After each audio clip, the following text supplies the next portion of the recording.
Bismillahirrahmanirrahim. Assalamualaikum warahmatullahi wabarakatuh. Alhamdulillah wassalatu wassalamu ala Rasulillah nabiyyina wa sayyidina Muhammad ibn Abdullah wa ala alihi wa sahbihi ajma'in wa dzurriyyatihi wa ummatihi wa man walah wa ba'd. Saudara-saudariku, apa kabar?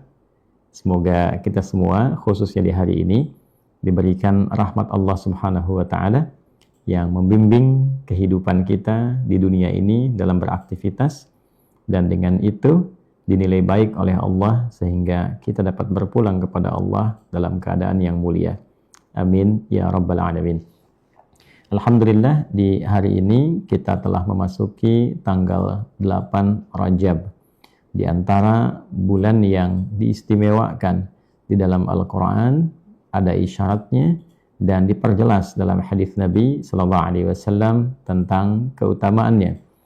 Dengan itulah kemudian dasar kajian kita di subuh kali ini waktu Indonesia Barat dibangun untuk memberikan satu penjelasan berdasarkan keterangan dalam Al-Quran dan juga hadis-hadis Nabi Muhammad SAW yang panjang untuk persiapan ada kehidupan baru, transit di alam kubur, kemudian dihisab, mengevaluasi amal saat di dunia untuk menentukan tempat di akhirat yang sejati.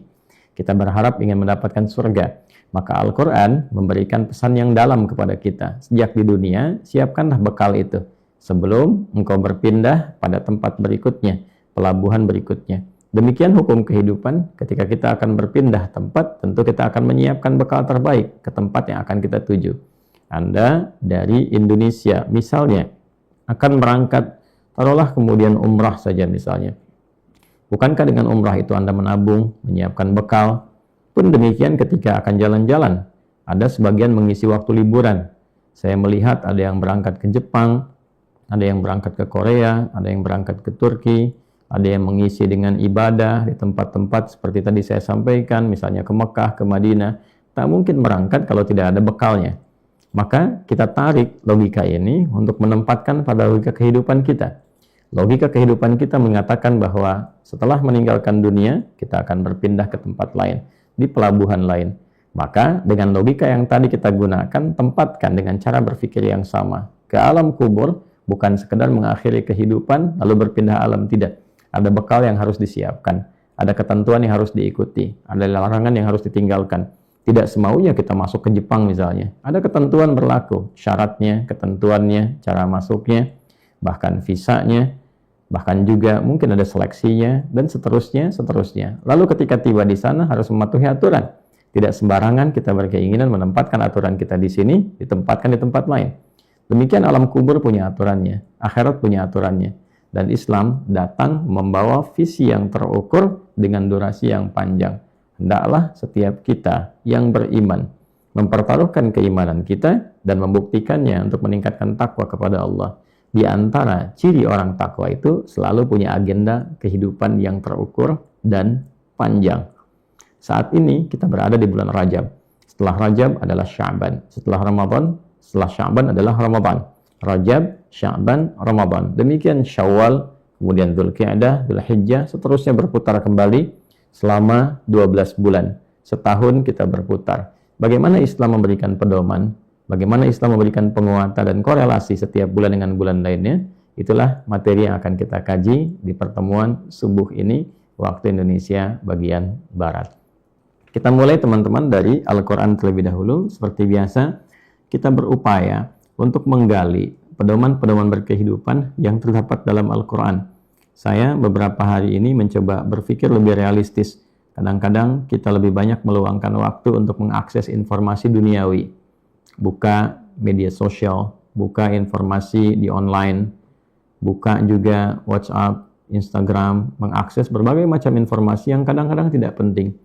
Kadang-kadang juga banyak hal yang tidak kita butuhkan. Nah, Al-Quran adalah pedoman hidup kita yang betul-betul kita butuhkan. Solusi dari beragam persoalan yang kita hadapi ada di sini. Berbagai macam harapan-harapan yang kita inginkan ada di sini. Penjelasannya ada dalam hadis Nabi Sallallahu Alaihi Wasallam. Bahkan ditunjukkan dalam kehidupan beliau dengan menampilkan peran yang sangat beragam. Itulah sebabnya Nabi menjadi teladan dari semua aspek kehidupan. Karena semua peran Allah titipkan pada beliau untuk ditunjukkan, supaya kita bisa dituntun dan kita bisa menonton. Jadi tontonan itu sekaligus menjadi tuntunan. Ayat yang akan kita kaji adalah ayat ke-36 di surah At-Taubah atau juga surah Al-Bara'ah. Ditemukan di mushaf standar halaman 192 di kiri sebelah bawah. Baik teman-teman sekalian, kita akan memulai, kita ambil bagian pembuka ayatnya. Allah Subhanahu wa taala berfirman, A'udzubillahi minasyaitonirrajim. Bismillahirrahmanirrahim. Inna 'iddatasy syuhuri 'indallahi 12 syahran fi kitabillah. Yauma khalaqas samawati wal arda minha arba'atun hurum. Dzalika ad-dinul qayyim fala tadhlimu fihinna anfusakum. Wa qatilul musyrikina kaffatan kama yuqatilunakum kaffah wa'lamu annallaha ma'al muttaqin. Al-Quran surah ke-9 At-Taubah atau Al-Bara'ah di ayat ke-36. Disebut Al-Bara'ah karena di dalamnya ada izin dari Allah Subhanahu wa taala yang memberikan kesempatan pada insan beriman untuk mempertahankan diri dari serangan-serangan militer yang dilakukan oleh orang-orang yang membenci Nabi, pengikutnya, dan dakwahnya. Maka para pembenci ini ketika menghadirkan tindakan yang ekstrim untuk menghancurkan, yang sangat membawa dampak yang buruk, maka di saat yang bersamaan izin ini diberikan untuk membela diri, mempertahankan bangsa, wilayah, dan keyakinan, sekaligus berlepas diri dari tindakan-tindakan ekstrim, tindakan-tindakan destruktif yang menghancurkan, yang tentu tidak dimiliki oleh orang-orang beriman berupa sifat-sifat demikian. Maka bara'atum minallah, maka lahirlah kemudian keputusan dari Allah Subhanahu wa taala memberikan izin untuk berlepas diri dari berbagai sifat-sifat yang ekstrim yang merusak tanpa dasar, sekaligus memberikan juga izin untuk mempertahankan diri secara militer dari serangan-serangan yang tadi dimaksudkan. At-Taubah memberikan juga kepada kita gambaran bahwa di antara semua tindakan-tindakan itu yang ringan, yang menengah, ataupun juga tindakan keras ditujukan untuk mengembalikan kita pada jalan yang benar. Bukan untuk melukai, bukan untuk menghancurkan apalagi, tapi mengembalikan pada jalan kebenaran, jalan yang diridhai, jalan yang membimbing kita pada kebahagiaan, harmoni, dan kemudahan dalam berkehidupan. Kembali kepada jalan yang benar untuk menjadi lebih baik, itu disebut dengan taubat. Dari taba yatubu taubatan. Jadi kata taubat itu bukan hanya memberikan isyarat sebuah makna bahwa menghindarkan kesalahan, kembali menuju kebaikan, betul di satu makna. Tapi makna terdalamnya adalah berupaya untuk kembali meniti jalan yang benar. Dan meniti jalan yang benar itu butuh perjuangan. Terkadang perjuangannya ringan, menengah, ataupun seperti ditampilkan di ayat ini, kadang-kadang mesti juga direspon sesuai dengan kadarnya. Mungkin juga di dalamnya ada tindakan-tindakan yang tegas, tapi bukan untuk memberikan dampak kehancuran dari niat yang buruk, tapi mempertahankan nilai kebaikan yang dengan itu harus dilakukan. Di ayat yang ke-36 memberikan satu turunan korelasi dari penjelasan sejarah secara singkat tadi. Jadi surat ini secara umumnya turun saat kondisi umat Islam pada masa itu mengalami tekanan-tekanan yang sangat luar biasa, secara fisik khususnya, dari berbagai arah. Di awal masa mempraktekkan nilai-nilai kedamaian, nilai persatuan. Jadi untuk bersatu itu perlu perjuangan. Untuk mencapai kedamaian itu perlu perjuangan. Untuk mencapai kemajuan itu harus berjuang. Bangsa yang kuat, bangsa yang maju adalah bangsa yang telah melewati beragam bentuk ujian, perjuangan, dan tantangan. Jadi kalau dalam konteks keindonesiaan mau ditarik, Indonesia ingin maju, Indonesia ingin makmur, maka harus berani rakyatnya, masyarakatnya menghadapi berbagai macam tantangan kehidupan. Ada tantangan pengetahuan, harus pintar, belajar yang benar, bukan hanya mengumpulkan informasi. Kalau wacana itu kemudian diperoleh dengan informasi, maka hanya akan jadi pembicaraan, hanya akan jadi pajangan saja. Ya, saya mengajar di Pascasarjana untuk S3 itu tentang wacana, analisis wacana kritis. Ya, semua bisa jadi wacana, orang bicara wacana. Jadi pengumpulan informasi di dunia pendidikan melahirkan apa? Wacana. Tapi kalau wacana itu ingin dipraktikkan dalam kehidupan, maka harus kita uji ya, dengan menghadapi berbagai macam tantangan. Pengetahuan itu dihadirkan untuk mengatasi berbagai macam problem, menghadirkan solusi. Nah, itu akan menciptakan suasana kemajuan. Jadi kalau kita punya tekad yang kuat, mempraktekkan keilmuan yang bagus, menghadapi tantangan yang ada, maka semakin cepat mengantarkan kepada kemajuan. Nah, kembali ke sini, dalam konteks itulah kemudian ayat-ayat ini turun, memberikan keterangan, menyiapkan agenda, dan kemudian Allah berfirman, Inna iddatash syuhuri 'indallahi 12 syahran fi kitabillah. Sungguh, tetapkan pada hatimu yang paling dalam, jangan pernah meragukan. Itu fungsi inna. Saya sering kali menguatkan makna ini untuk memberikan sebuah keyakinan pada jiwa bahwa seluruh ragam kata, bahkan huruf yang menyusun Al-Quran itu punya kedalaman makna yang sangat luar biasa. Karena sifatnya mu'jizat. Maka harus dipahami berdasarkan pemahaman gramatikal bahasanya. Di bahasa Arab itu huruf inna bukan sekedar menjadikan kalimat setelahnya berharokat fathah jika tunggal, atau juga bisa dengan ya dalam bentuknya kasrah seperti in di ujungnya. Ini untuk cepat saja. Jika memang bentuknya plural, menunjukkan pada konteks mudzakkar. Nah, dan seterusnya. Namun memberikan penguatan makna supaya ditanamkan pada hati yang paling dalam, jangan goyah. Artinya informasi ini penting. Ya, saking pentingnya kita diminta yakin. Yakinkanlah, inna iddatash syuhuri 'indallahi, bahwa jumlah bilangan bulan yang telah ditetapkan oleh Allah dalam setahun berputar itu, itsna asyara syahran fi kitabillah, berjumlah 12 bulan dalam ketetapan di kitab Allah Subhanahu wa taala. Yauma khalaqas samawati wal ard, sejak awal diciptakannya langit dan bumi. Jadi sejak lapis-lapis langit diciptakan, demikian juga dengan bumi, Allah sudah membuat sebuah sistem. Jadi ada sistem ruang, ada sistem waktu. Sistem ruangnya ada langit, ada bumi, dengan kemudian sistem waktunya dalam peredaran itu, perputaran kehidupan itu, maka ditunjukkan kepada kita secara umum ada 12 bulan yang mengiringi perjalanan makhluk berkehidupan di ruang-ruang tadi. Nah, Allah pencipta ruang, pencipta waktu, tidak disifati dengan ruang dan waktu.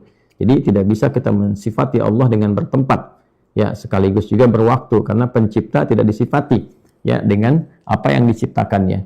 Jadi Allah menciptakan ruang, lapis-lapis langit, kemudian juga bumi, lalu mengisi kehidupan di dalamnya diiringi dengan waktu. Jadi ada ruang dan waktu. Nah, terkait dengan waktu ini, saat mulai diciptakan ruang-ruang lapis langit dan bumi, maka ditetapkanlah dalam perjalanan waktunya setahun berjumlah 12 bulan. Demikian nanti di ayat lain ditemukan bulan itu nanti ditemukan ukurannya lagi dengan pekan. Setiap pekan nanti ada, kita temukan lagi hari-hari. Sampai ke perjalanan waktu yang paling presisi disebut dengan sa'ah. Kita akan temukan nanti. Ya, bahkan kita akan dapati dalam satu hari dibagi lagi. Dari mulai subuh kita temukan zuhur ke siang, sampai ke asar, ke maghrib, sampai ke malam. Dan disitulah kita akan temukan bagaimana Al-Quran membimbing kita menyusun agenda dari satuan waktu terkecil di ruang-ruang yang kecil sampai satuan waktu yang terbesar di ruang-ruang yang berbeda. Ini ditemukan dalam Al-Quran. Dan presisinya dalam penjelasan yang lebih detail ditemukan dalam hadis bagaimana mengisinya sesuai dengan pilihan hidup yang akan kita tentukan. Inilah keindahan dalam Islam. Intinya kalau dipraktekkan benar Al-Quran ini, pasti jadi orang-orang yang terukur, yang disiplin, yang sukses. Demikian dicontohkan orang-orang terdahulu. Itulah sebabnya kenapa risalah Islam ini dipilihkan oleh Allah di tempat yang rasanya terbelakang. Ya, di belahan dunia yang barangkali tidak mudah mengaksesnya. Situasi masyarakatnya begitu kompleks, gitu kan. Nah, namun demikian, ada hikmah besar yang ingin ditunjukkan kepada kita bahwa orang-orang yang menerima risalah berkemajuan ini dibimbing oleh Rasul yang sangat luar biasa, Nabi Muhammad SAW, ternyata dengan mempraktekkan, bukan hanya membaca, mendapati informasinya, menyampaikan kisahnya, tapi mempraktekkan petunjuknya, berhasil menjadi orang-orang yang menanamkan legasi kuat di muka bumi ini dan melahirkan peradaban yang berkemajuan. Dan dalam peradaban itu, dalam kemajuan itu, membawa maslahat, membawa kebaikan, membawa kedamaian, membawa kemuliaan. Ketika ditinggalkan, maka kembalilah kepada kekacauan yang boleh jadi sebagian besarnya kita rasakan sampai dengan detik ini. di berbagai sektor kehidupan, baik di politik, baik di ekonomi, sosial, dan sebagainya. Maka jika ingin mendapati kenikmatan, kebahagiaan, kedamaian, kita harus mencoba memaksakan diri untuk mengamalkan kembali. Sekali lagi, mengamalkan, bukan sekedar membaca, mempelajari, tapi mengamalkan petunjuk yang kita dapati ini. Baik, jadi ketentuan pertama, bahwa dalam 1 tahun itu ada 12 bulan.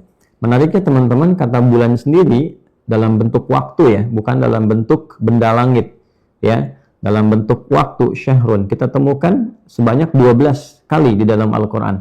Nah, ini menarik sekali, seperti halnya kata yaum juga ya. Kata yaum misalnya kita temukan sejumlah bilangan dalam setahun. Nanti ukuran daratan dengan lautan juga kita temukan sangat menarik juga. Lautan ditemukan kurang lebih 32 ayat di dalam Al-Quran, daratan 13 ayat. Jumlahnya 45. Kalau dijadikan persentase 100%, ya 32/100 ya. Kemudian ya, kita kalikan ke 45, kita dapati kurang lebih 71%. Ya, kurang lebih 71%, 71,1 atau 0,2 lah gitu ya. Nah, kalau 13 ya kita talikan lagi ya, dikalikan per 45 tadi ya, dikalikan 100 ya, 13/45 tadi 32/45 dikalikan 100, kita dapati 28,8 atau 29%. Dan data menunjukkan di alam ini bahwa lautan itu sekitar 71% dan daratan kurang lebih 29%. Jadi senafas sekali. Dan ini bukan cocok logi, tidak mungkin ada satu ayat, satu kitab yang menyampaikan isyarat tentang daratan dan lautan dari luas keduanya, kecuali dari pencipta yang maha mengetahui akan ciptaannya. Jadi setahun ada 12 bulan, dan hukum ini sudah ditetapkan sejak penciptaan lapis-lapis langit dan bumi. Jadi ruangnya diciptakan, iringan waktunya juga disampaikan. Nah, tugas kita, bagaimana kita menjalani hidup di ruang itu. Misalnya kita sekarang sedang ada di lapis bumi, itu kan? Ya, ada kehidupan di lapis bumi, ada kehidupan di lapis langit. Ruang-ruang itu akan terisi. Nah, sekarang waktu yang berada di ruang itu seperti apa konsepnya? Allah sampaikan pada kita dalam kehidupan ini setahun ada 12 bulan. Bagaimana kita menata aktivitas dalam 12 bulan itu poinnya. Ya, di bulan A, bulan B, bulan C, terus sampai 12 ini beriringan. Nah, untuk mendapatkan keterangan itu kita kembalikan dulu ke sini. Ya, Allah menyampaikan kemudian minha arba'atun hurum.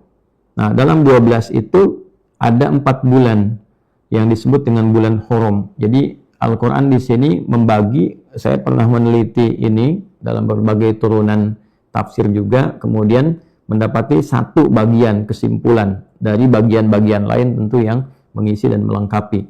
Sangat menarik bahwa boleh jadi kita bisa bagi dalam setahun ini pada 4 bulan utama. Jadi ada 4 bulan hurum untuk bulan evaluasi, ya, bulan muhasabah kalau istilah anak-anak sekarang, kan? Bulan untuk mengevaluasi diri, bulan untuk berkontemplasi, kemudian nanti ada bulan-bulan juga yang kita dapatkan untuk beramal, kan? Mengumpulkan hasil evaluasi ini untuk menciptakan peluang-peluang beramal soleh, ya. Dan selanjutnya ada bulan-bulan berekspresi, mendapatkan kebahagiaan, mendapatkan hari raya, kan? Mendapatkan interaksi yang memberikan kedamaian, kenyamanan, ruang-ruang yang sifatnya lebih memberikan dorongan kepada kita untuk berbahagia, seperti Idul Fitri, Idul Adha, dan turunan-turunan lainnya. Nah, dzalika ad-dinul qayyim, maka itulah konsep agama yang lurus, itulah tuntunan agama, pedoman kehidupan yang benar, yang terukur. Jadi Islam ini disebut ad-din, Quran surah ketiga ayat 19, innad dina 'indallahil Islam. Nah, din yang benar itu di sini diisyaratkan mengajarkan kepada pedoman hidup yang lurus, yang terukur. Nah, Islam memberikan satu penawaran positif yang menekankan keteraturan, bahwa jangan sampai hidup manusia ini, apalagi orang beriman, tidak teratur. Bikin agenda, jangan cuma dituliskan di buku, jadi buku agenda, tidak. Agenda kehidupan yang kita bawa. Nah, Islam membawa sebuah pedoman hidup. Dalam 12 bulan ini, Anda mesti terukur dan teratur. Hidup Anda mesti ditata. Apa yang Anda rencanakan untuk hari esok? Apa yang disiapkan untuk sekarang? Ini agama yang benar. Ini agama yang lurus. Bikin kegiatan yang terukur dengan pola. Misal, Al-Quran menawarkan di sini dengan ketentuan yang sifatnya mengikat tentu bagi orang beriman. Ya, yang belum beriman bisa belajar untuk mengetahui dan mendalami. Misal dalam 12 bulan dibagi 4 bagian, 4 bagian. Ya kan? Dari 4 bagian ini kerjakan X, 4 bagian selanjutnya kerjakan Y, 4 bagian berikutnya kerjakan Z. Maka keteraturan itu akan lebih terasa. Ya, dalam pola ini kita ambil terapkan di kehidupan harian. Misal bagi orang Islam bisa mendapatkan 5 pembagian waktu berdasarkan waktu sholat misalnya. Ya, dari sekarang tadi selesai kita subuh. Sekarang dari subuh ke zuhur mau mengerjakan apa? Bikin agenda. Zuhur ke asar apa yang dilakukan? Asar ke maghrib apa yang direncanakan? Maghrib ke isya apa yang disiapkan? Kemudian isya sampai ketemu subuh lagi. Bagaimana membangun kualitas aktivitas malam yang baik sekaligus mengisi tidur yang terukur. Nah, ini yang harusnya dihadirkan pada setiap diri dan kehidupan orang-orang beriman. Nah, fala tazlimu fihinna anfusakum, maka khusus di 4 bulan ini ada aturan-aturan kontemplasi memperbaiki diri yang terjaga dari perbuatan-perbuatan buruk. Maka janganlah Anda berbuat tindakan kriminal, perbuatan yang menyimpang di 4 bulan itu. Nanti kita akan lihat keterangan tafsirnya. Wa qatilul musyrikina kaffatan kama yuqatilunakum kaffah. Nah, ini nggak boleh dipotong ya terjemahannya, teman-teman sekalian. Ya, maka jikapun ada orang-orang yang ekstrim memerangi engkau dari kalangan orang-orang menyimpang yang menyekutukan Tuhan. Dulu di masa ayat ini turun, tadi saya buka di awal kan, ada tindakan-tindakan menyimpang. Kita nanti akan perjelas, tapi saya beri pengantar sebentar. Sebetulnya, sebelum risalah yang dibawa Nabi Muhammad itu ditampilkan untuk memberikan kesempurnaan pada risalah Nabi-Nabi sebelumnya, sudah ada kesepakatan di kalangan masyarakat, bahkan di jahiliyah pun, bahwa di bulan-bulan hurum itu jumlahnya nanti ada 4, 3 berurutan, yang satu terpisah. 3 ini Dzulqa'dah, Dzulhijjah, kemudian Al-Muharram, bulan 11, 12, bulan pertama, kemudian Rajab, bulan yang ke-7. Nah, itu sepakat mereka menghadirkan sebuah komitmen bahwa tidak boleh melakukan tindakan-tindakan yang merusak. Ini adalah bulan damai, ya, bulan yang sifatnya untuk menata kembali bagian dari perenungan, bagian dari kontemplasi, tidak boleh dirusak. Nah, tapi ada sebagian mereka justru yang menodai kesepakatan itu sampai melakukan tindakan penyerangan terhadap orang Islam di bulan itu. Sementara ada klausul yang menghadirkan komitmen untuk menghormati. Nah, dalam dilema inilah bagaimana umat Islam diserang di waktu-waktu yang seharusnya menjadi damai. Apa yang harus dilakukan? Kalau tidak diizinkan untuk bertahan setidaknya, maka dampak destruktif yang ada ini akan menghancurkan. Maka turunlah kemudian ayat ini untuk memberikan izin membela, mempertahankan diri dari serangan-serangan yang sifatnya merusak. Maka dalam kondisi yang seharusnya ada kesepakatan damai, kemudian gencatan senjata, gencatan untuk dari tindakan kriminal yang diharapkan harusnya ada situasi damai, kemudian dilanggar dan itu membahayakan, boleh mempertahankan diri. Bukan dalam konteks mengikuti pelanggaran, tapi justru menjaga kehormatan, ya, supaya kedamaian itu tetap tegak. Nah, maka turunlah kemudian izin di sini. Ini nggak boleh dipotong. Kadang sebagian orang yang memiliki kepentingan-kepentingan parsial mencoba memotong ayat-ayat Quran sesuai dengan keinginannya, bukan menempatkan pada konteksnya. Ya, jadi cara menerjemahkannya, sebagaimana mereka melakukan tindakan yang terukur untuk menyerang, melakukan tindakan destruktif, melakukan penyerangan intimidatif, bahkan juga eksekutif yang sifatnya mengeksekusi, ya, nyawa dan sebagainya, maka pertahankanlah diri kalian. Ya, pertahankan diri. Jadi di sini jangan dipotong ya. Waqatilul musyrikina kaffatan, maka bertahanlah secara total ya melalui tindakan-tindakan militer ketika kama yuqatilunakum kaffah, sebagaimana mereka pun ya melakukan serangan awal dengan aksi militer yang sifatnya menghancurkan. Wa'lamu, dan ketahuilah oleh kalian, yakinkan pada diri kalian, annallaha ma'al muttaqin, Allah akan selalu membersamai orang-orang takwa. Anda bayangkan, bahkan dalam konteks mempertahankan diri secara militer pun mesti ada sifat takwa di dalamnya. Ya, di antara takwa itu tidak boleh melakukan tindakan di luar kontrol yang benar. Ya, misalnya, maaf sekali, menghancurkan anak-anak, ya, bayi-bayi, orang-orang lemah misalnya, ya, perempuan-perempuan yang sedang mengerjakan satu hal yang tidak terkait dengan peperangan, misalnya sedang merawat dan sebagainya, atau jurnalis yang sedang bertugas, ya. Makanya apa yang terjadi di Palestina, di Gaza khususnya, ada sesuatu yang sangat melanggar nilai-nilai kemanusiaan. Nah, Islam memberikan satu gambaran pada kita bahwa semua values tadi termasuk ciri orang bertakwa. Ya, ciri orang bertakwa. Nah, termasuk di Islam itu menarik sekali, menebang pohon, merusak tanaman, Dalam keadaan berperang pun kita di hadis akan dapati tidak boleh merusak tanaman. Ya, semarah-marahnya, sebenci-bencinya harus tetap terukur. Nah, menarik kan, marah yang terukur, diantaranya apa latihannya? Tidak boleh merusak tanaman, tumbuhan, pepohonan. Maka Anda bisa bayangkan kalau ada orang melanggar ini kan pelanggarannya serius gitu. Nah, apalagi dalam suasana damai, dia menggunduli hutan misalnya. Tidak ada peperangan, dia gunduli. Ya, nah ini jadi persoalan yang lebih serius lagi dan dosanya bisa berlipat ya, sehingga berpeluang menimbulkan bencana-bencana yang sifatnya merusak dan bahkan menghancurkan dengan kos sosial yang tidak bisa dinilai.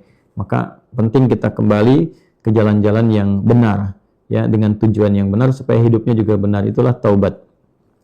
Nah, kembali teman-teman sekalian, maka di sini kita akan temukan penjelasan Nabi Shallallahu Alaihi Wasallam. Saya sudah membuat catatan kecil ini. Tadi sambil menunggu untuk live, saya buat catatan kecil dan mohon maaf ya ke teman-teman mungkin live-nya agak mendadak. Sebetulnya bukan mendadak, hanya menempati ruang dan waktu yang tersedia untuk kita bisa manfaatkan dengan baik. Ya, ala kulli hal semoga teman-teman berkenan dan kita mendapatkan manfaat. Baik, saya buat catatan teman-teman sekalian. Di sini ada hadis. Saya ambil 2 kitab saja. Di Al-Bukhari nomor hadis 3197. 3197. Juga disebutkan kembali nomor hadis 4406, 4406 ya. Kemudian di hadis Muslim nomor 1679, 1679. Lalu di Musnad Ahmad di 20.386, 20.386. Baik, rawinya dari Abu Bakrah Nafi' bin Al-Harith. Abu Bakrah Nafi' bin Al-Harith. Jadi ada Nafi', ada Nafi'. Ini Nafi' bin Al-Harith. Ya, kunyahnya Abu Bakrah. Ya, hadisnya insyaallah sudah kita hafalkan. Ya, ini disampaikan oleh Nabi SAW dalam rangkaian amanat beliau yang ditegaskan dalam peristiwa Haji Wada'. Dalam peristiwa Haji Wada' yang juga pengantar pada perpisahannya Nabi SAW yang telah melengkapi tugas beliau secara sempurna di muka bumi ini dan sekaligus menjadi tanda bahwa beliau akan berpulang. Tanda inilah yang dibaca oleh beberapa sahabat utama dari Nabi Shallallahu Alaihi Wasallam. Baik, intinya Nabi mengatakan inna zamana atau kama qala sallallahu alaihi wasallam inna zamana qad istadara ka hayatihi yauma khalaqas samawati wal ard. Sungguh waktu itu, perjalanan waktu dalam setahun, ya kan? Kemudian dalam setahun itu seperti apa konsep waktunya? Inna zamana qad istadara ka hayatihi yauma khalaqas samawati wal arda minha arba'atun hurum. Sungguh perjalanan waktu itu yang mengisi ruang kehidupan telah ditetapkan oleh Allah Subhanahu wa taala, akan berputar, qad istadara, akan berputar ke hayati, seperti pola yang telah Allah tetapkan. Jadi begitu aja. Seperti Anda lihat jam dinding, jam tangan, juga jam-jam yang lainnya. Dipasang di dinding jadi jam dinding, dipasang di tangan jadi jam tangan. Bayangkan kalau dipasang di atap jadi jam atap ya. Ya, intinya kan ada jam menunjukkan kepada waktu. Anda lihat kan berputarnya begitu saja kan? Jadi tidak ada yang berubah dalam perputaran itu. Ya, berputar aja begini. Yang berubah itu aktivitas kitanya. Allah tetapkan dalam pergantian waktu berputarnya itu ya siang dan malam berganti. Inna fi khalqis samawati wal ardi wa ikhtilafil laili wan nahar. Jadi suasananya berganti tapi waktunya berputar begitu saja. Pergantiannya perpindahan. Terus berputar. Itu namanya istadara. Ya, berputar. Kahayati seperti ini ditetapkan. Jadi Allah telah menetapkan perjalanan waktu seperti itu juga waktu berjalan terus berputar. Nanti yang membedakan keadaan di ruang tempat kita beraktivitas adalah aktivitas kita sendiri dan tatanan alam yang telah Allah tetapkan. Begitu waktu berputar sampai ke satu titik malam. Titik lagi siang. Demikian seterusnya. Nah, yang menjadikan suasana berubah, apakah siang ini saya berada di ruangan tertutup, siang besok berada di ruangan terbuka, adalah rencana-rencana kita. Jadi kalau nggak punya rencana, ya seperti itu saja. Coba Anda diam aja di satu tempat, nggak melakukan apapun. Nggak usah lama sampai besok pagi lagi, 1 menit saja. Ya, akan terasa nggak nyaman, di situ saja. Kalau ingin ada perubahan, Anda bergerak. Kalau ingin Anda perubahan dalam kehidupan, Anda berinovasi. Nah, tentu inovasi yang bagus itu berdasarkan pedoman, berdasarkan acuan. Al-Quran menampilkan diri sebagai petunjuk berkehidupan, hudan linnas, pedoman berkehidupan supaya hidup ini lebih terisi. dia lebih terarah kepada segala hal yang baik. Kreativitasnya diarahkan untuk membangun dan menghadirkan suasana kemakmuran yang mencerahkan. Itulah Al-Quran. Nah, jadi amanat Nabi saat haji wada itu Nabi mengatakan manfaatkan waktu dengan baik. Poinnya itulah kesimpulannya. Ya, karena saat kita berkehidupan Allah menciptakan perjalanan waktu. Nah, isilah itu dengan rencana. Ya, dan itu ditetapkan oleh Allah sejak mencipta lapis-lapis langit dan bumi. Minha arba'atun hurum. Ya, jadi dari 12 itu as-sanatu 12 syahran minha arba'atun hurum. Jadi kata Nabi, dalam perjalanan waktu yang berputar itu ya, setahun ada 12 bulan. As-sanatu 12 syahran. Dalam perjalanan waktu itu membentuk tahunan, setahun ada 12 bulan. Persis menerangkan ini. Jadi dari ayat Al-Quran ini diterangkan oleh hadis Nabi, referensi yang tadi saya sebutkan baik di Al-Bukhari, di Muslim, juga di Musnad Ahmad, setahun ada 12 bulan. Betul sekali. Anda boleh komparasikan untuk tujuan belajar. Anda bisa buka misalnya kitab-kitab suci di agama lain atau keyakinan lain. Coba dilihat. Ya, ada nggak yang menarik seperti yang ditampilkan Al-Quran ini? Mengajak kita untuk berpikir, merencanakan kehidupan, dan menyampaikan informasi yang sangat presisi. Setahun 12 bulan, rencananya seperti apa? Menata waktu ini supaya terukur dan terarah dengan baik. Ini untuk pelajaran saja, ya, supaya kita menambah keyakinan tentang kebenaran Al-Quran sebagai firman Allah. Itu poinnya bagi umat Islam. Nah, kembali teman-teman sekalian, ini juga salah satu yang menetapkan Nabi Muhammad sebagai seorang Rasul yang benar. Ya, bagaimana seorang Nabi bisa menjelaskan ini? Dengan latar belakang keadaan beliau yang ummi, tidak pernah belajar formal, nggak pernah sekolah, gitu kan? Ya, tidak pernah belajar baca tulis, tapi bisa menghadirkan informasi yang sifatnya terukur dan panduan-panduan kehidupan yang nyata. Kalau bukan Nabi, Rasul itu mustahil. Dan banyak sekali hal-hal lain yang memberikan penguatan dan pembuktian tentang itu. Kembali lagi ke sini teman-teman sekalian, ke hadis ya. Minha arba'atun hurum, dari 12 itu ada 4 bulan hurum. Nah, tadi saya sudah ungkapkan bahwa pola di dalam Islam itu coba diberi contoh, dibagi. Dalam 12 misalnya dibagi 4 untuk merencanakan aktivitas A. Nanti 4 lagi B, 4 lagi C. Nah, 4 ini ada yang disebut bulan hurum. Ya, bulan evaluasi. Bulan untuk bisa menata diri menjadi pribadi yang lebih baik. Ya, hurum itu juga seakar dengan kata hurmah. Seakar juga dengan kata hukum haram. Baik ya. Nah, jadi hurum ada menunjuk pada bentuknya yang jamak, plural, ya, dirinci oleh Nabi. Thalathun mutawaliyat, 3 berurutan bulan hurum ini. Ya, Dzulqa'dah bulan ke-11, Dzulhijjah bulan ke-12, Al-Muharram bulan pertama di dalam kalender hijrah. Baru kemudian teman-teman sekalian fokus pada poinnya, ya, baru Rajab Mudhar ma baina Jumada wa Sya'ban, dan bulan Rajab, ya, yang telah dijaga komitmennya oleh suku Mudhar. Nah, kenapa penting disebutkan Mudhar ini? Karena ada beberapa suku yang lain yang menodai, ya, kemuliaan di bulan ini. Jadi kadang-kadang kalau sudah masuk Rajab misalnya, nah, mereka coba samarkan nih keadaan Rajab ini dengan suasana bulan lain, seakan-akan ingin mengambil keringanan. Seakan-akan keringanan yang dimaksud adalah menyalahi komitmen, ketentuan, ya, sehingga bahkan ada yang mengatakan, udahlah sekarang kita nodai dulu, nanti ganti lagi Rajabnya di tempat yang lain.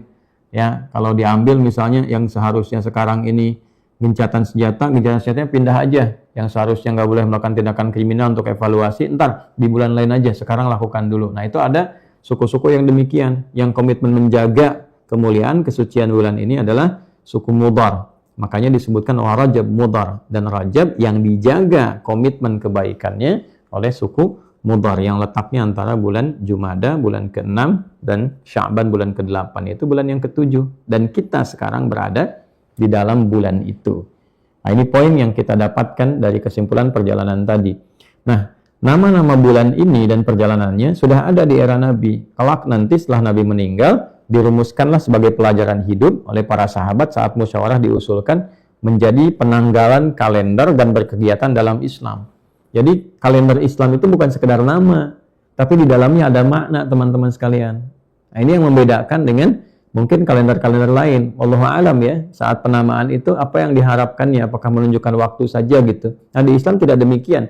bukan sekedar menunjukkan perjalanan waktu, tapi ada isyarat, pedoman berkehidupan. Kalau kamu di bulan ini, amalannya ini.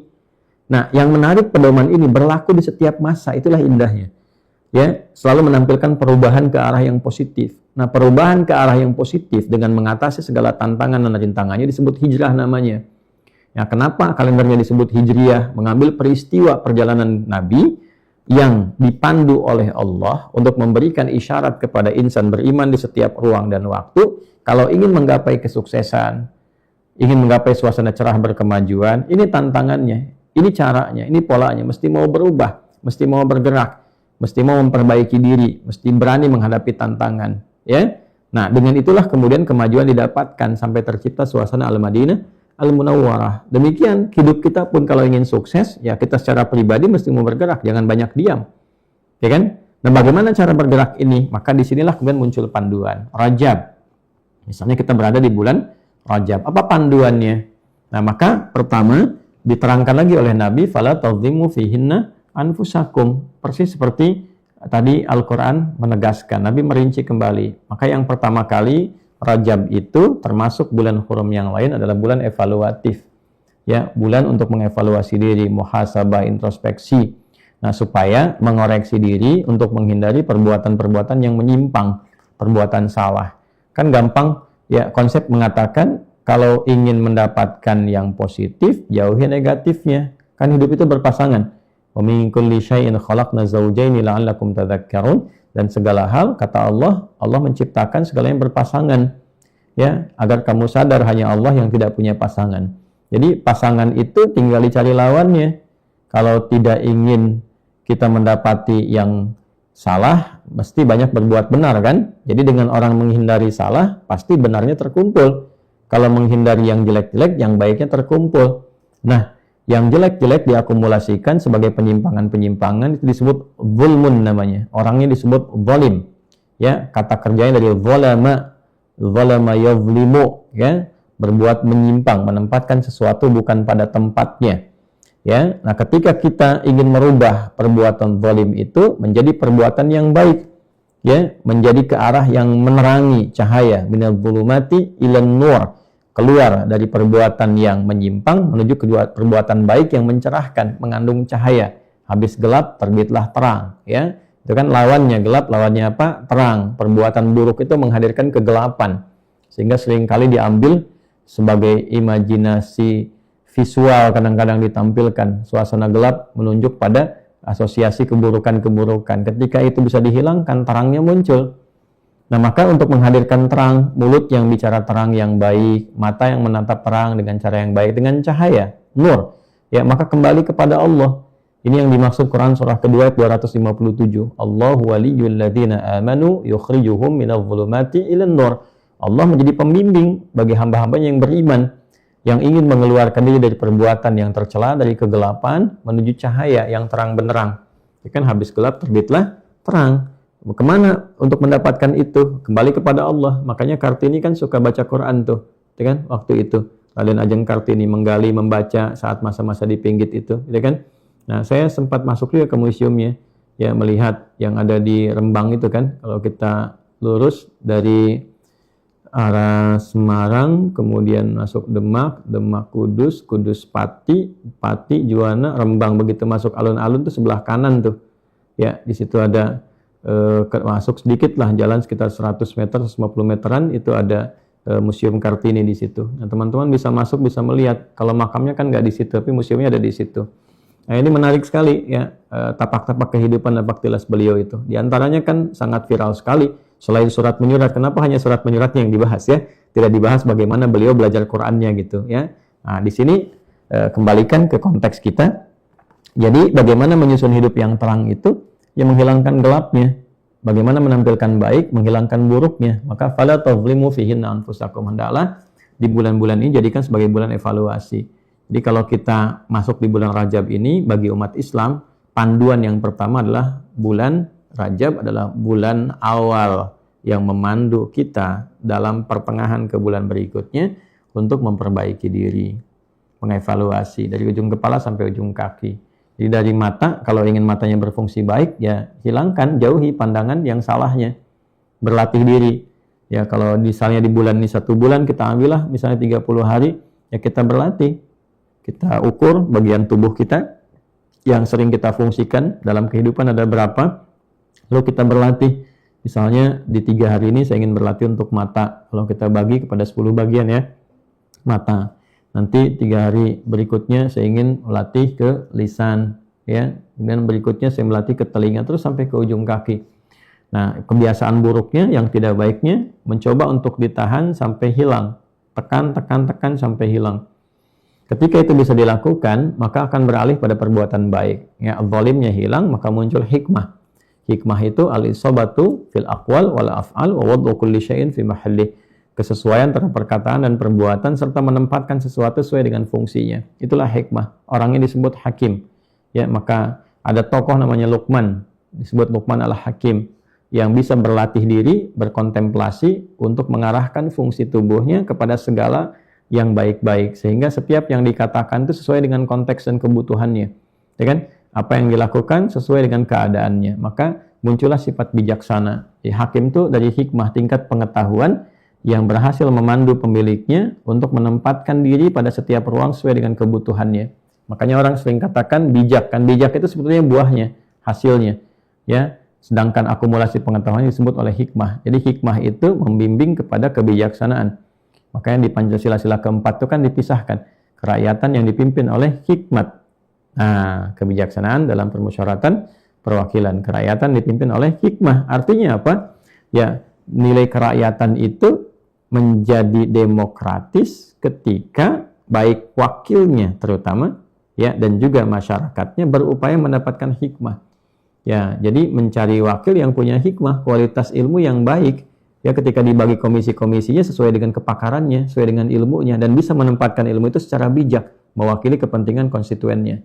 Maaf ya, konteksnya bukan melebar, tapi mengisi gitu ya, mendalami apa yang kita bahas. Nah, kalau wakil-wakilnya bisa seperti itu, maka kepentingan rakyat itu akan sesuai, ya, aspirasi yang disampaikan rakyat akan sesuai dengan pengetahuannya menjadi solusi.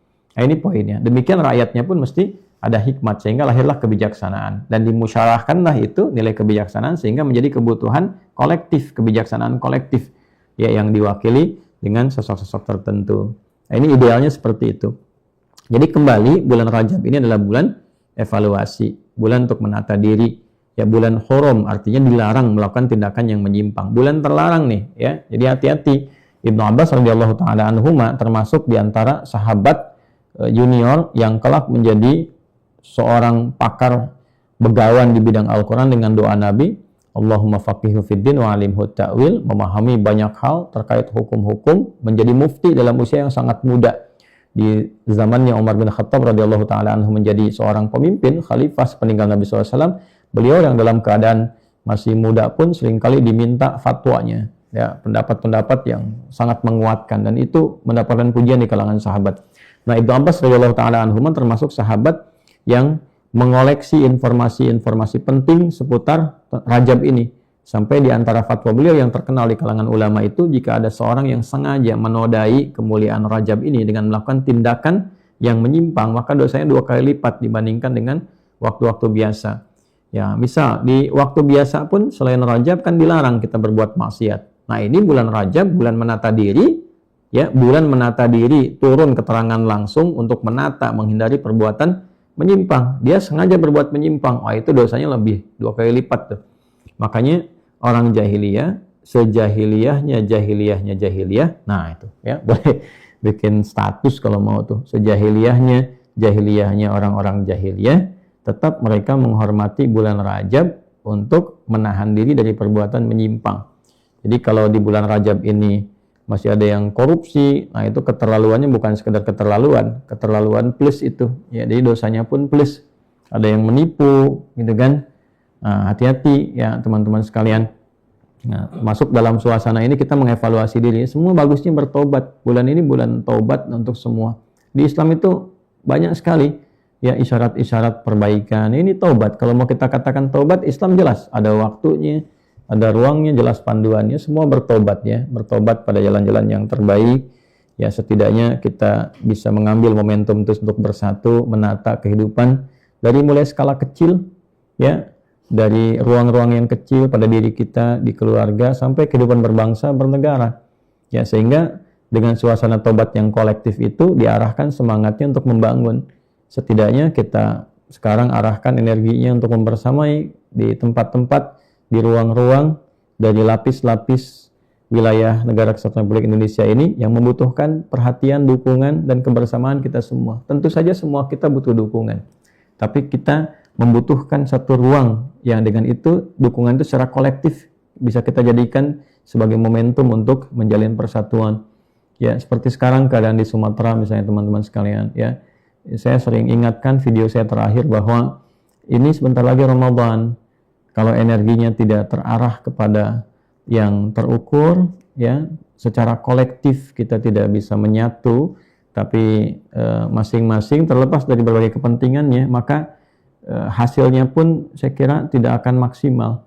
Tapi kalau kita bisa mitigasikan, misalnya ini teman-teman dan kita semua ya yang saling membantu secara kolektif, akan lebih bagus duduk bersama. Mungkin saran saya BNPB itu bisa mengundang, ya BNPB, Basarnas, stakeholder pemerintahan bisa mengundang tuh influencer-influencer itu, termasuk tokoh-tokoh yang punya basis massa yang kuat, yang didengar untuk duduk sama-sama, lalu memetakan sih persoalan yang belum tuntasnya apa gitu ya, lalu kemudian bersama-sama saling melengkapi gitu. Ya daripada satu-satu bikin pernyataan, ini begini.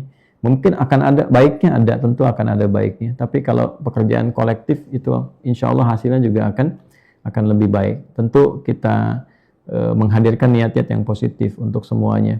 Nah, terlepas itu pula, jangan sampai situasi seperti itu dimanfaatkan untuk berbuat yang tidak baik. Ya, hati-hati juga ya, teman-teman nih yang saya ingatkan yang menghimpun-himpun misalnya dana, donasi, ini nggak cukup dengan semangat, harus presisi. Ya, saya mengamati di lapangan, teman-teman sekalian, seringkali didapati situasi yang sangat tidak ideal gitu. Jadi ada semangat menghimpun, tapi tidak terukur dalam mendistribusikan. Ya kita lihat beberapa di lapangan itu ada orang-orang bingung karena dipesan dari orang-orang yang menghimpun donasi, kemudian dipesan alat-alat tertentu atau benda tertentu ke lapangan aja tanpa mereka tahu harus kemana gitu. Ada alat berat yang tiba-tiba masuk ke satu daerah gitu kan, tiba-tiba ketemu, mereka bingung. Yang penting kami harus selama 12 jam ada di sini. Nggak tahu mereka harus kemana ngerjakan apa gitu, karena harus bikin laporan dan sebagainya, ya kan? Ada yang di lapangan kemudian melakukan apa saja, kadang juga ada yang kurang sehat juga gitu, yang harusnya masyarakat dididik untuk menghasilkan rasa persatuan, ya ini diberikan uang dan sebagainya gitu kan, hanya mengerjakan satu hal lalu uang digelontorkan, foto-foto, laporan. Nah, saya kira semacam itu harus dihindari lah. Saya juga lihat ada, sampai tadi malam saya lihat tuh ada yang cuplik-cuplik video saya, hati-hati ya. Hati-hati, kemudian di situ menghadirkan ajakan berdonasi. Nah, saya tidak bertanggung jawab karena kami tidak melakukan kerjasama dengan pihak manapun dari influencer ya atau lembaga-lembaga tertentu. Kecuali di lapangan kami berkoordinasi ya dengan pihak TNI, Polri yang berwenang di sekitarannya untuk bisa mengetahui apa yang telah dikerjakan, apa yang belum terjangkau, apa yang bisa kita sumbangsihkan, terus apa yang kemudian kita temukan di lapangan, kita koordinasikan sehingga saling melengkapi. Ya, saya temukan ada beberapa diantaranya platform ini ya, mohon maaf ya dengan segala hormat tuh saya lihat ada apa ya, teman baik .id itu apa tuh ya, di Instagramnya ada memotong video saya tuh dan mengajak tuh. Saya tidak pernah berkoordinasi juga, tidak pernah berkolaborasi juga, tidak ada pemberitahuan juga teman-teman sekalian. Kita pusatkan di Uwahker karena Uwahker terhubung di seluruh wilayah Indonesia. Jadi ada teman-teman, sahabat-sahabat UA itu masuk, ada yang mapala, latar belakang dan sebagainya dihimpun jadi satu kesatuan. Jadi kalau ada sesuatu yang terjadi, musibah misalnya, mereka sudah ada di wilayah dari hari pertama. Nah itu kita sudah dapat data tuh. Ya, data-datanya juga terkoordinasi, mirip yang didapatkan di BNPB dan sebagainya. Beberapa bahkan karena putra daerah langsung update dan seterusnya. Nah dari situlah mitigasi itu kita buat pemetaan dulu. Ya, tidak tiba-tiba kirim bantuan, tidak begitu. Di daerah mana, keperluannya apa yang dilakukan, bagaimana menggerakkannya. Ya, tentunya tanpa menafikan semua insya Allah punya niat baik yang saling mendukung. Tapi harus terstruktur, terorganisir. Ya, jangan sampai terjadi hal-hal yang tidak diinginkan. Ya, karena kan apa yang kita kerjakan selain dihisab di akhirat, juga kita buat laporannya kan di dunia. Nah, jadi teman-teman, saling mendukung, saling menguatkan, itu poinnya lah. Jangan sampai ada niat yang baik tapi dilakukan dengan cara yang tidak baik. Nah, jadi akhirnya hal itu merambat pada sesuatu yang bermasalah di kemudian hari. Baik, inilah Rajab. Jadi ada pola evaluasi untuk kita. Poinnya adalah bagaimana di bulan Rajab ini panduannya membuat kita menjadi lebih baik. Caranya simpel, tinggalkan segala hal yang tidak baik. Berupaya meninggalkan segala hal yang membuat fungsi diri ini menjadi tidak baik. Bahasa Qur'annya, fala tadhlimu fihinna anfusakum. Jangan engkau celakai dirimu, celakai tubuhmu di waktu-waktu itu. Mencelakai diri itu dengan cara menggunakan fungsi tubuh pada yang tidak baik. Lisan bicara tak baik gitu kan, telinga mendengar yang tak baik. Ini sesuatu yang tidak positif. Maka Rajab adalah awal kita di penghujung bulan-bulan berikutnya, karena nyambung nanti ke Sya'ban, nyambung nanti ke Ramadan. Itu bulan evaluasi yang terus naik levelnya, sehingga nanti ketika selesai di Ramadan, mentransformasikan seseorang itu menjadi pribadi yang lebih baik gitu. Ya, menjadi paripurna kemuliaannya, sehingga naik, berkembang, ya, lebih banyak kebaikan-kebaikannya di bulan yang berikutnya, yaitu Syawal. Nanti Dzulqa'dah, tambah lagi. Jadi kalau kita sambungkan setelah ini, masuk berikutnya kan Sya'ban, Ramadan, Syawal, Dzulqa'dah, latihan lagi terus 3 bulan beruntut untuk yang bulan berikutnya. Nah, ini sesuatu yang sangat menarik. Nah, bagaimana cara kita bisa melatih diri untuk mengevaluasi? Nah, ritualnya gimana, panduannya? Nah, ini enaknya di Islam tuh luar biasa ya. Jadi begitu disampaikan, ini evaluasi, ini kontemplasi, memperbaiki diri. Tanya balik caranya bagaimana? Maka di sini ada panduan spiritual. Ya, panduan spiritual ini bisa dilakukan pertama dengan meningkatkan sholat. Ya, karena jelas fungsi sholat itu melatih diri menjadi lebih baik. Inna sholata tanha 'anil fahsya wal munkar. Quran surah 29 ayat ke-45. Sungguh sholat yang benar dikerjakannya itu, yang benar dikerjakan, ya, akan menjadi perisai bagi diri kita dari segala perbuatan menyimpang. Ada 2 sumber, fahsya dan munkar. Fahsya, perbuatan menyimpang yang bersumber dari syahwat. Maaf ya, kata-kata jorok, kotor, LGBT, pornografi, porno aksi, itu masuk fahsya. Kemudian mungkar, segala perbuatan buruk yang diingkari hati, sumbernya nafsu perut dan akal. Ya, maaf sekali, korupsi, menipu, ya, merampok, membunuh, termasuk bertengkar, hobinya bertengkar tuh ya, dan sebagainya. Ya, pada tingkat-tingkat yang lebih kejam lagi, itu termasuk perbuatan mungkar, ya. Jadi kalau kayak zina dan turunannya, selingkuh dan sebagainya, itu masuk perbuatan fahsya. Nah, orang-orang yang merasa pernah berbuat salah, nah saya, Anda, kita merasa berbuat salah karena tidak maksum, tidak terjaga dari kesalahan, bukan Nabi, bukan Rasul. Caranya bagaimana? Evaluasi diri.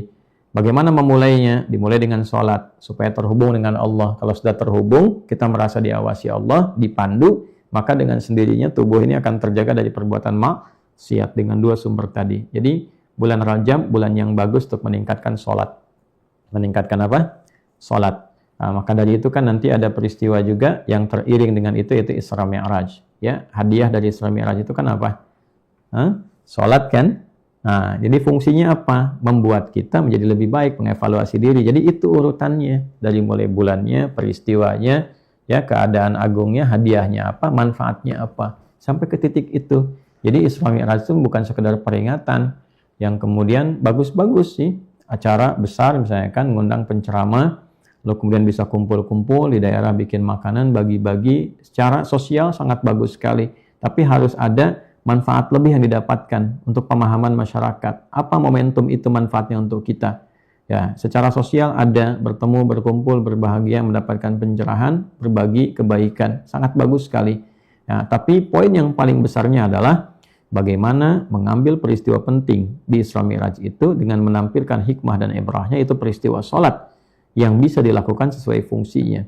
Nah, sholat itu fungsinya mencegah perbuatan keji dan mungkar, fahsya dan mungkar. Fahsya mungkar itu sumber keburukan. Jadi kalau sudah terjaga berbuat buruk, jadi orang baik. Intinya Isra Mi'raj itu mengajak orang sholat supaya jadi orang baik. Intinya ceramah Isra Mi'raj itu mengembalikan algoritma manusia menjadi orang baik. Itu poinnya. Jadi yang pertama, panduan bulan Rajab meningkatkan sholat. Jadi selain sholat fardu, sholat sunnah ditambah, kemudian juga kualitasnya ditingkatkan. Kuantitas jumlahnya, kualitas itu isinya. Nah, kemudian teman-teman sekalian juga yang kedua bisa dengan cara puasa. Ya, puasa di bulan Rajab. baik yang punya dalil mengikutkan itu di bulan Haram ataupun juga khusus untuk bulan Rajab. Adakah dalilnya? Ada. Ini saya dapat catatan lagi teman-teman. Di hadisnya riwayat Imam Muslim. Ini sudah saya catat tadi, hadisnya sahih. Nomor hadisnya di 179, kemudian disebutkan lagi di 1157. Ya kan? Qala al-muallif rahimahullahu taala, Imam Muslim menyampaikan, wa haddatsana Ibnu Numair, haddatsana Abi, haddatsana Uthman Ibnu Hakim Al-Ansari. Qala sa'altu Sa'id bin Jubair an shaumi Rajab wa nahnu yawma idzin fi Rajab. Faqala sami'tu Ibn Abbas radhiyallahu ta'ala anhuma yaqul kana Rasulullah sallallahu alaihi wasallam yasumu hatta naqula la yuftir wa yuftiru hatta naqula la yasum. Kan rawahu Muslim. Nah, di sini disampaikan kata Imam Muslim, saya mendapatkan hadis ini dari Ibnu Numair yang mendapatkan informasi dari bapaknya, kemudian bapaknya mendapatkan informasi dari Uthman bin Hakim Al-Ansari. Nah, beliau mengatakan saya pernah bertanya ya kepada Sa'id bin Jubair tentang puasa di bulan Rajab, ansawmi Rajab. Wa nahnu yawma idzin fi Rajab, sedangkan pada saat itu kita di bulan Rajab. Persis suasana seperti saat ini di bulan Rajab, sekarang misalnya tanggal 8 kan, ilustrasinya demikian.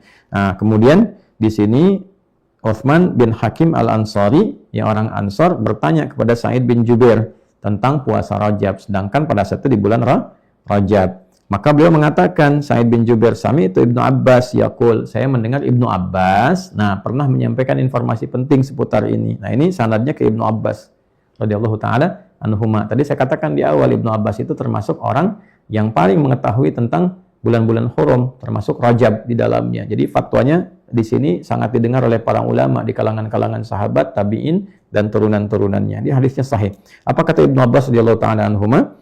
Karena Rasulullah sallallahu alaihi wasallam, nah ketika ditanya tentang puasa di bulan Rajab ini, beliau mengatakan adalah kebiasaan Nabi SAW, Rasulullah SAW, yasumu hatta naqula la yuftir. Beliau banyak puasanya. Ya sampai-sampai kita mengatakan nih kayaknya Nabi nggak buka gitu ya, saking banyaknya puasa. Wa yuftiru hatta naqula la yasum. Yang kadang-kadang beliau buka juga, banyak bukanya sampai kita mengatakan, oh ini kayaknya Nabi nggak puasa. Artinya apa? Artinya ada kebolehan puasa di bulan Rajab dan dipraktekkan oleh Nabi. Ya, saking Nabi praktek itu di kalangan sahabat mungkin ada yang melihat beliau sedang puasa, gitu kan? Jadi ada orang yang mengamatinya pas beliau puasanya sampai menyimpulkan, ini Nabi buka nggak ya? Tapi ada juga yang melihat Nabi SAW pas nggak puasanya. Kan Nabi nggak tinggal di satu tempat, ya kan? Nabi bergerak, beraktivitas. Nah mungkin di hari tertentu ada kalangan sahabat yang ketemu Nabinya saat puasanya. Sebagian ada yang ketemu Nabinya saat bukanya. Jadi komentar-komentar itu saat duduk ada yang mengatakan, ini saya lihatnya Nabi puasa, saya lihatnya Nabi banyak bukanya, ini ada banyak puasanya. Intinya Nabi mempraktekkan dan mencontohkan puasa di bulan Rajab. Jelas? Nah, ini ada hadisnya. Jadi kalau ingin mengambil hadis tentang puasa di bulan Haram, boleh. Karena puasa di bulan Haram diutamakan, termasuk yang paling dicintai oleh Nabi SAW. Jadi kalau mau mengikutkan hukumnya ke bulan Haram, seperti Al-Muharram, Dzulhijjah sebelumnya, itu kan? Ada Dzulqa'dah sebelumnya, Dzulhijjah catatan khusus untuk yang tanggal 10-nya haram hukumnya puasa, itu kan? Nah, 1 sampai 9 boleh puasa, bahkan nanti 9-nya yang Arafah, itu kan? 8-nya yang Tarwiyah itu. Kemudian Dzulqa'dah boleh, selainnya itu bisa dilakukan. Nah, untuk bulan Rajab juga demikian, kalau mau diikutkan ke bulan Haram, boleh. Kalau mau khusus tunaikan saat Rajabnya sekarang juga tidak ada masalah. Itu kan? Mau ngambilnya misalnya pas Seninnya, mau ngambil pas Kemisnya, boleh, pertengahannya boleh, atau di luar Senin Kamis boleh, Selasanya boleh, Rabunya boleh. Ya, dengan niat apa? Niatnya puasa untuk memperbaiki diri. Meneladani Nabi, mengoreksi diri kita masing-masing. Jadi ini dalilnya ada, pelaksanaannya ada, tapi intinya adalah ukuran keberhasilannya. Ya, nah, saya sering perhatikan di masyarakat nih, di kalangan ustadz-ustadz juga ada kebiasaan yang menurut saya kurang bagus gitu ya. Ya hanya berdebat dalil, tidak melihat pada substansi. Ya, agama ini kan riwayah dan dirayah. Ya, riwayat dan dirayah. Jadi bukan sekedar riwayatnya sahih, dhaif, tapi substansinya nggak pernah digali. Kadang-kadang hadisnya sahih tapi pemahamannya kurang sahih gitu, kan? Nah, ini kan tidak ideal berdebat di ruang-ruang itu. Jadi akan lebih bagus kualitas juga selain dibahas, substansi juga ditekankan. Jadi setelah menemukan, oh ini Misalnya Rajab puasanya ada untuk sunnahnya. Sekarang apa sih fungsinya? Substansinya apa? Sehingga orang bisa mengukur kalau saya puasa hasilnya akan begini. Jadi kalau berpuasa belum menghasilkan yang seperti itu, kalau pahala sesuai keikhlasannya. Tapi ada hasil, kalau belum berhasil ya puasa lagi. Sampai merasakan perubahan. Itu poinnya.